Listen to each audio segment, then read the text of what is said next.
लगातार प्रयासरत हैं। हम आगे भी अति पिछड़े समाज को भारतीय जनता पार्टी के नेतृत्व आदरणीय नरेंद्र मोदी जी के साथ जो विश्वास दिखाया अति पिछड़ा ने, आगे भी दिखाता ही रहेगा। स्वाभाविक है, कल तक तो बीमार थे नीतीश कुमार जी, सहयोगी के लिए बीमारी हो जाती है उनको, और अपने टिकट के लिए जब उनका उम्मीदवार आता है तो वो जग जाते हैं। लेकिन ये शुभ लक्षण है, नीतीश कुमार जी जाएंगे तो वहाँ की जनता तय कर देगी कि अब आपका फाइनल विदाई का समय है। नमस्कार, आप न्यूज 4 नेशन देख रहे हैं। मैं हूं आपके साथ वंदना। कुर्नी विधानसभा सीट पर उपचुनाव को लेकर बिहार विधान परिषद के नेता प्रतिपक्ष सम्राट चौधरी का बड़ा बयान आया है।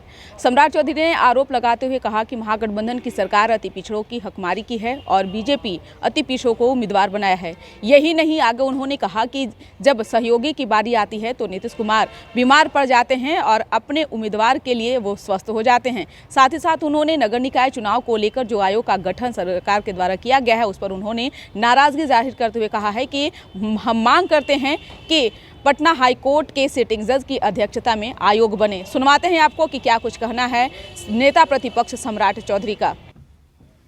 नमस्कार मित्रों, आज सहयोग कार्यक्रम के माध्यम से आपके बीच में अपनी बातों को रखना चाहता हूँ।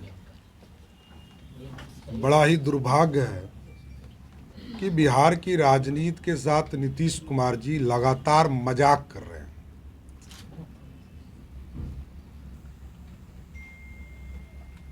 अक्टूबर महीने में ही नीतीश कुमार जी की सरकार ने हाई कोर्ट के निर्णय के बाद अति पिछड़ों के आरक्षण के मामले में कमेटी बनाई और कमेटी के बनने के बाद चुनाव को स्थगित किया गया, लेकिन रद्द नहीं किया गया।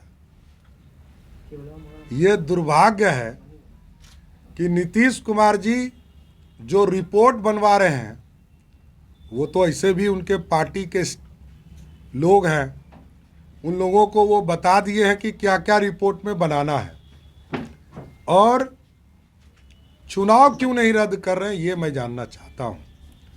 आज भी पटना में आचार संहिता लागू है, बिहार के सभी नगर निकाय में आचार संहिता लागू है। ये कैसी सरकार चल रही है?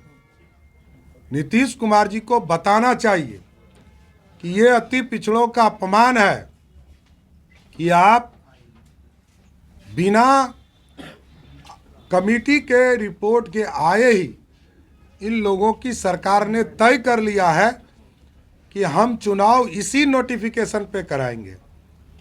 ये अत्यंत ही गंभीर मामला है और मैं सरकार से डिमांड करता हूं कि 13 तारीख तक आपने यदि इसको एक जुडिशियल कमीशन नहीं बनाया, क्योंकि ये पार्टी के लोग तो आपके कहने पर काम करेंगे, चाहे वो राष्ट्रीय जनता दल का हो या जनता दल यूनाइटेड का लोग हो, तो आप पूरी प्रक्रिया को एक तरह से आप दबाव में काम करा रहे हैं। इस आयोग का कोई औचित्य नहीं रह गया। आयोग अब पटना हाई कोर्ट के सिटिंग जज के नेतृत्व में होना चाहिए। इस तरह के जो आदमी बीमार है उनको अपने अध्यक्ष बनाया है, वो पार्टी के आपके पदाधिकारी हैं, आज तक इस्तीफा नहीं आया। ये कैसे हो सकता है?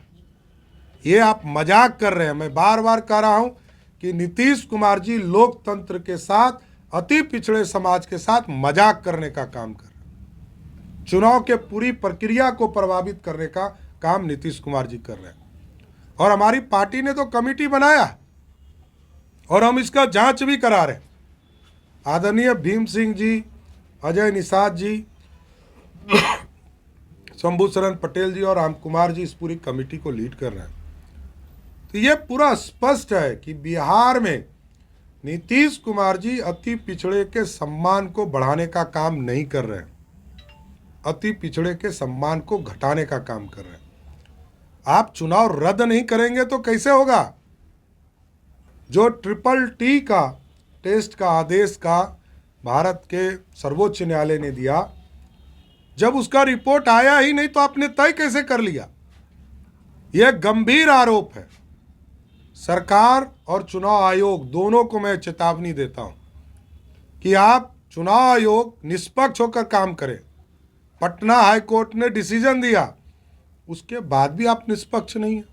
निष्पक्ष होइए और आयोग के रिपोर्ट के आधार पर फिर से नोटिफिकेशन आप जारी कीजिए। ट्रिपल टी में जो आर्थिक, सामाजिक और शैक्षणिक के तौर पर जो टेस्टिंग का आधार रखा गया है, उस पूरी प्रक्रिया को अपनाना चाहिए। ये मेरा गंभीर आरोप है।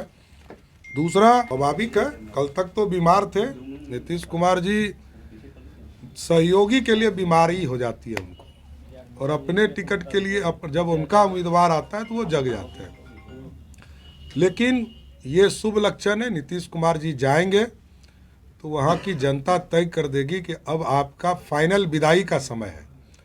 नीतीश कुमार जी जाएंगे तो गारंटेड बीजेपी की जीत होगी। मुकेश सर ने भी आपके हार की बात कर को हराने के लिए। देखिए, भारतीय जनता पार्टी लड़ाई लड़ती है और सभी वर्गों की लड़ाई लड़ती है। अति पिछड़े के समाज के कल्याण के लिए हम लगातार प्रयासरत हैं। हम आगे भी अति पिछड़े समाज को भारतीय जनता पार्टी के नेतृत्व आदरणीय नरेंद्र मोदी जी के साथ जो विश्वास दिखाया अति पिछड़ा ने, आगे भी दिखाता ही रहेगा। गोपालगंज की तरह वैसी देखिए, स्वाभाविक है, राष्ट्रीय जनता दल और जनता दल यूनाइटेड ने मिलकर उनके 4 एमएलए तोड़े हैं, तो उनको तोड़े हैं तो उनका जवाब वो देंगे। तो पर चुनाव जीत कर आएंगे और एमसीडी भी एब्सोल्यूट मेजॉरिटी के साथ हम दिल्ली में चुनाव जीत कर आने वाले हैं। नीतीश कुमार जी ने जिस तरह राजनीतिक धर्म परिवर्तन किया है, अब बिहार में इनसे कोई उम्मीद नहीं है।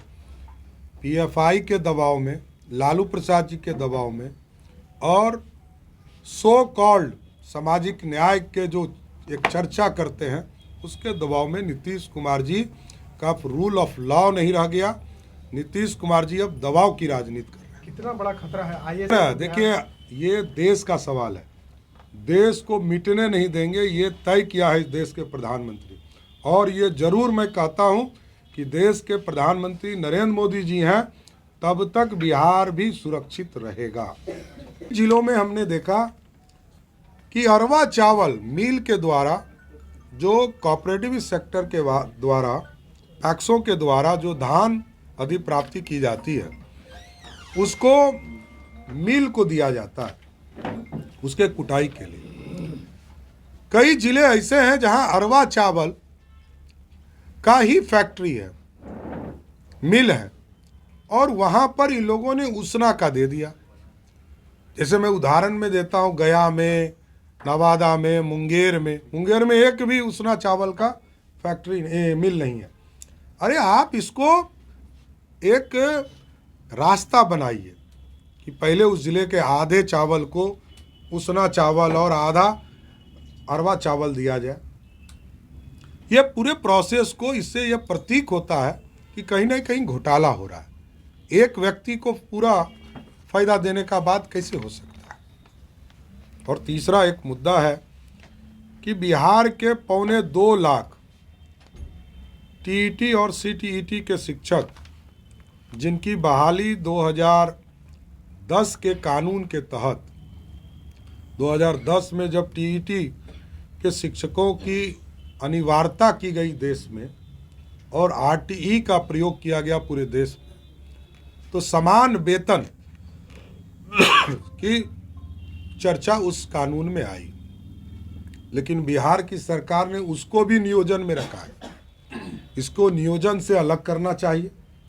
और टीईटी तो पूरी तरह एक कंपटीशन देकर बच्चे लोग आए हैं जो सरकारी नौकरी में आए हैं, तो इनको एकदम समान वेतन के आधार पर एक अलग संवर्ग बनना चाहिए, इसकी मांग मैं करता हूं। और कुडंडी विधानसभा